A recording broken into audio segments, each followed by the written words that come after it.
नमस्कार EPS 95 pension धारकों, स्वागत है आप सभी का इस चैनल में। दोस्तों, देश भर के लाखों सरकारी कर्मचारी पेंशन धारकों के लिए बड़ी अपडेट सामने आ रही है। आप सभी को बता दूं कि एनपीएस 40 साल की उम्र तक रिटायरमेंट के लिए कुछ नहीं किया गया है। ऐसे में अभी भी 55 से 60,000 पेंशन का हो सकता है इंतजाम। एक बड़ी खबर आ रही है। दूसरी खबर आ रही है कि कर्मचारियों ने पीएम को पत्र लिखा, मतलब पत्र लिखकर ये भी कह दिया कि आठवीं कमीशन के लिए ये भी सही है समय लागू करने को लेकर। दोस्तों, दो बड़ी खबर आपसे अभी सामने आ चुकी है। मोदी सरकार की ओर से, पीएम नरेंद्र मोदी की सरकार की ओर से आ चुकी है। दोस्तों, पहली बड़ी अपडेट हम आप सभी की जो आठवीं कमीशन के मुताबिक पीएम ने यानी कि आप सभी ने क्या पत्र लिखा है आठवीं कमीशन के मुताबिक पेंशन से जुड़ी बड़ी खबर है। दोस्तों, पहली बड़ी अपडेट्स के बारे में इस पर जानते हैं, तो पेंशनदार को वीडियो को स्किप ना करें, वीडियो को पूरा जरूर देखें। तो आपको बता कि कर्मचारी ने पीएम को पत्र लिखकर दी बड़ी यानी कि रात आठवीं कमीशन के लिए यही है, ये देने को लेकर है सही समय। तो आपको बता कि देश के करोड़ों सरकारी कर्मचारी पेंशनधारकों को आठवीं कमीशन लागू करने की डिमांड कर रहे हैं और इसी को लेकर हाल ही में पीएम को पत्र भी लिखा, जिसमें उन्होंने बताया कि यही सही समय है वेतन आयोग को लागू करने का। क्या है कर्मचारियों की डिमांड, आई नीचे खबर में विस्तार से बता दी। तो आपको कि केंद्र सरकार ने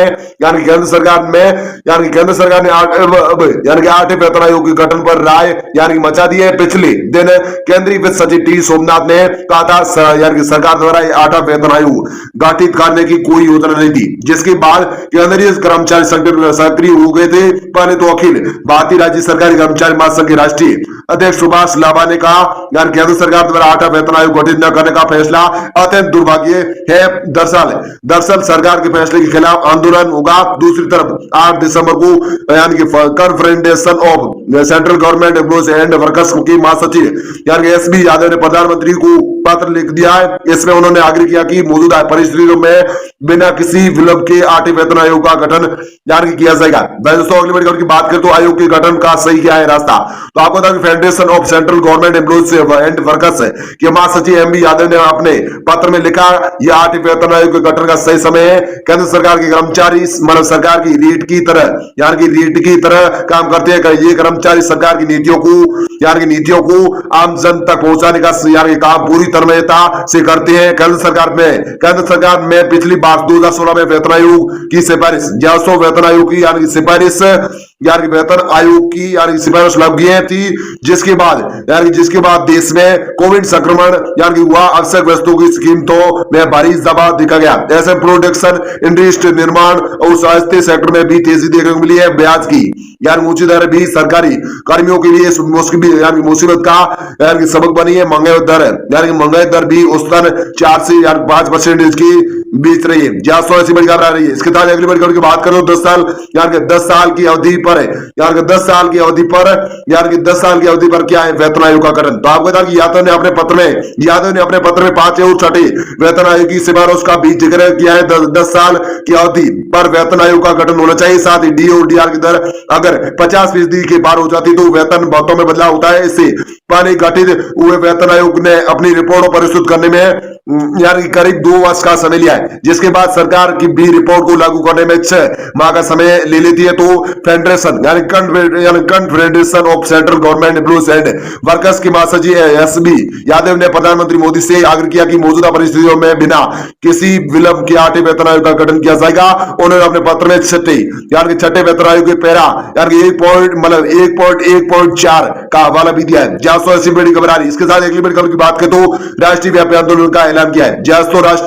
राष्ट्रव्यापी आंदोलन का ऐलान किया दोस्तों, इसको लेकर बड़ी खबर आ रही। तो आपको बता कि 7वें वेतन आयोग का गठन 2013 में हुआ था। ऐसे में केंद्रीय कर्मचारी सशस्त्र बलों के कर्मचारियों और राज्य कर्मियों पर 8वें वेतन आयोग की सिफारिशों को जनवरी 2026 से लागू किया जाना प्रस्तावित है। ऐसे में 8वें वेतन आयोग का गठन किया जाना जरूरी है। अखिल भारतीय राज्य कर्मचारी महासंघ ने राष्ट्रीय अध्यक्ष सुभाष लांबा ने कहा कि केंद्र सरकार द्वारा 8वां वेतन आयोग गठित न करने का फैसला अत्यंत दुर्भाग्यपूर्ण है। सरकार के फैसले के खिलाफ आंदोलनों का केंद्र व राज्यों के लाखों सरकारी कर्मचारी सड़कों पर उतरेंगे। महासंघ की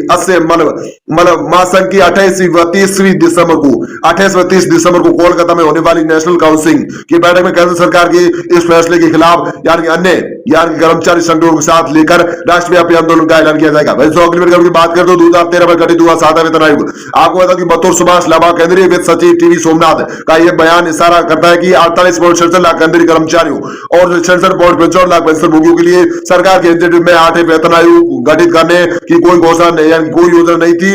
इस बयान से केंद्रीय कर्मचारी, राज्य कर्मचारियों और पेंशनर्स को तगड़ा झटका लगाए। उनमें आक्रोश यानी व्यक्त हुआ है। वेतन आयोग से देश के कर्मचारियों और पेंशनर्स को उनके वेतन, पेश और भत्तों में कुछ बढ़ोतरी होने की उम्मीद बनती रहती है। ऐसे में केंद्रीय कर्मचारी, सशस्त्र बलों और राज्य सरकार के कर्मियों पर 8वें वेतन आयोग की सिफारिश को जनवरी 2026 से लागू किया जाना प्रस्तावित है। पिछला वेतन आयोग 2013 में गठित हुआ था, जबकि इसकी सिफारिश 2016 में लागू हुई थी। इसके साथ अगली खबर की बात करें तो नेशनल काउंसिल की बैठक में 600 डेलीगेट्स। तो आपको बता दें अखिल भारतीय राज्य सरकारी कर्मचारी महासंघ की 28-30 दिसंबर को कोलकाता में होने वाली नेशनल काउंसिल की बैठक में केंद्र सरकार के इस फैसले से खिलाफ अन्य कर्मचारी संगठनों को साथ लेकर राष्ट्रव्यापी आंदोलन का ऐलान किया जाएगा। ऐसे में नेशनल काउंसिल की बैठक में सभी राज्यों से करीब 600 डेलीगेट्स यानी भाग लेंगे। महासचिव ए श्री कुमार ने बताया कर्मचारियों ने यानी आंदोलन के दम पर यानी हर 10 साल बाद वेतनमान यानी पेंशन में संशोधन के लिए वेतन आयोग के गठन का प्रावधान कराया था। अब तक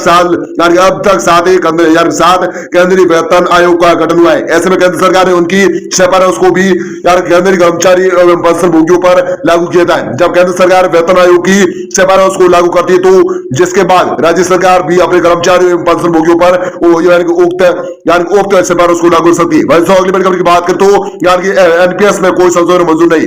आपको बताओ कि केंद्र सरकार द्वारा 8वें वेतन आयोग गठित करने से यानी इनकार करने के बाद राज्य कर्मियों का रास्ता अपने आप बंद हो जाएगा। सरकार के आंकड़ों के मुताबिक लगभग 48.67 केंद्रीय कर्मचारी और 67.55 लाख पेंशनभोगी, इससे ज्यादा राज्य सरकार और पीएसयू के कर्मचारी एवं पेंशनर्स। राष्ट्रीय अध्यक्ष सुभाष लांबा ने बताया कि वित्त सचिव के बयान के अनुसार केंद्र सरकार एनपीएस में कुछ संशोधन करने जारी। सरकार ने पेंशन प्रणाली की समीक्षा के लिए वित्त सचिव ने नेतृत्व में समिति का गठन किया था। इसके साथ ही वित्त सचिव टीवी सोमनाथ का कहना है कि हमने सभी पक्षों के साथ विचार विमर्श पूरा कर लिया है। हमारी रिपोर्ट जल्दी दाखिल हो जाएगी। लांबा ने 2 टूल शब्दों में कहा कर्मचारियों को एनपीएस में कोई भी संशोधन मंजूर नहीं है। दोस्तों ऐसी बड़ी खबर आप सभी यहाँ पर आर्थिक कमिश्नर को लेकर पीएम मोदी ने सुभाष लांबा को पत्र लिखकर आर्थिक कमिश्नर को लेकर बड़ी खबर आ चुकी है। दोस्तों इनकी ओर से बताया जा रहा है कि इस समय लागू करना बहुत ही अच्छा रहेगा 8वां वेतन आयोग। दोस्तों कभी भी आप सभी लागू किया जा सकता है, ऐसी बड़ी खबर आ चुकी है। दोस्तों आप सबके लिए दूसरी बड़ी अपडेट्स की बात करते हो। एनपीएस 40 साल की दूसरी बड़ी खबर की एनपीएस 40 साल यानी 40 साल की उम्र तक रिटायरमेंट के लिए कुछ नहीं किया।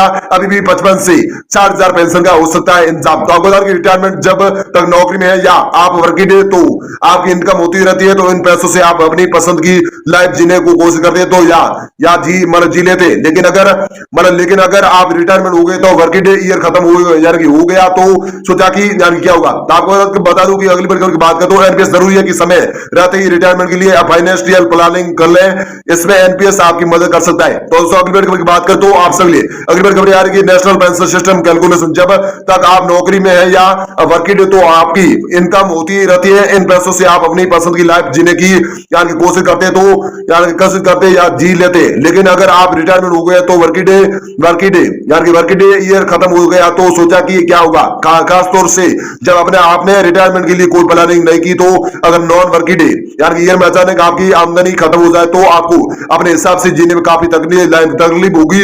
अपने बैंक अकाउंट में रखे बचत के पैसों से ज्यादा दिन तक अपनी पसंद की लाइफ नहीं जी सकते हैं। इसलिए जरूरी है कि समय रहते ही रिटायर्ड के लिए फाइनेंशियल प्लानिंग कर सके। तो अगली बड़ी खबर की बात करें, अगली बड़ी खबर आ रही है आप सभी को बता दो कि बहुत से लोग कर सकते हैं बड़ी भूल। तो आपको बहुत से ऐसे लोग हैं जो ये भूल कर जाते हैं कि समय रहते रिटायरमेंट की प्लानिंग कर ले। कुछ लोगों की आमदनी कम होती रहती है और वे अपना महीने के खर्च के बाद इतना ही बचा पाते हैं कि रिटायरमेंट योजना में निवेश करें। वही बहुत से लोग अपनी मौजूदा लाइफ स्टाइल और रिटायरमेंट के अलावा दूसरे लक्ष्यों पर भी इतना खर्च कर सकते हैं कि उनके पास रिटायरमेंट फंड बनाने के लिए निवेश करने का विकल्प नहीं बताया है। ऐसे में लेकिन ये बड़ी को भूल है। अन्य लक्ष्य को भी ध्यान में रखते हुए रिटायरमेंट को सबसे प्रमुख लक्ष्य में शामिल करना जरूरी है। जैसो ऐसी बड़ी खबर आ रही है। इसके साथ ही अगली बड़ी खबर की बात करें तो अगली बड़ी खबर आप सभी दोस्तों के लिए अगली बड़ी खबर यह आ रही कि मतलब बहुत से लोग करते हैं बड़ी भूल। तो आपको पता बहुत से ऐसे लोग हैं जो भूल कर जाते हैं कि समय रहते रिटायरमेंट की प्लानिंग कर ले। ये कुछ लोगों की आमदनी कम होती है और वे अब महीने के खर्च के बाद इतना ही पैसा बचा पाते हैं कि रिटायरमेंट योजना में निवेश करें। वही बहुत से लोग अपनी मौजूदा लाइफ स्टाइल और रिटायरमेंट के अलावा दूसरे लक्ष्यों पर भी इतना खर्च करते हैं। उनके पास रिटायरमेंट फंड बनाने के लिए निवेश करने का विकल्प नहीं बताया गया है। लेकिन यह भी बड़ी भूल है। अन्य लक्ष्यों को भी ध्यान में रखते हुए रिटायरमेंट को सबसे प्रमुख लक्ष्य में शामिल करना जरूरी है। वैसे तो अगली की बात करें तो रजनीश ने 40 की उम्र तक कुछ नहीं सोचा। तो आपको बता दूं कि ऐसा ही मामला 40 साल होने जा रही है। रजनीश का कहना है कि उन्हें नौकरी करते 15 साल से ज्यादा हो गए हैं, लेकिन अब तक उन्होंने रिटायरमेंट के बाद इनकम या पेंशन के लिए नहीं सोचा है। आज से 20 साल बाद जब वह महंगाई भत्ते को देखते हैं कि तो ये समझ आता है कि रिटायरमेंट के बाद कम से कम 55,000 से ज्यादा और 60,000 तो उन्हें सिर्फ जरूरी खर्चों के लिए चाहिए। हालांकि रजनीश को जब चिंता हुई और उन्होंने विशेषज्ञों से राय ली तो उन्हें सरकारी pension scheme national pension system NPS की जानकारी मिली। ऐसी बड़ी खबर आ रही है। इसके साथ ही अगली बड़ी खबर की बात करें तो एनपीएस में कौन सा सकता है निवेश। आपको नेशनल पेंशन स्कीम के तहत निवेश 18 साल से 70 साल के बीच का कोई भी भारतीय नागरिक, सरकारी कर्मचारी या निजी सेक्टर का कर्मचारी शुरू कर सकता है। एनआरआई भी इसके लिए योग्य है। एनपीएस अकाउंट कम से कम 20 साल निवेश करना जरूरी है। अकाउंट में खोलने के बाद 60 साल की उम्र तक मैच्योरिटी तक इसमें कंट्रीब्यूट करना होता है। ऐसे में एनपीएस में जमा रकम को निवेश करने का जिससे जमा पीएफआरडी द्वारा रजिस्ट्रेशन पेंशन फंड मैनेजर को दिया जाता है। ये आपके लिए निवेश का एक्टिविटी गवर्नमेंट सिक्योरिटी और नॉन गवर्नमेंट सिक्योरिटी के अलावा फिक्स्ड इनकम इंस्ट्रूमेंट में निवेश करते हैं। वैसे अगली बात करें तो पेंशन के लिए कैलकुलेशन है।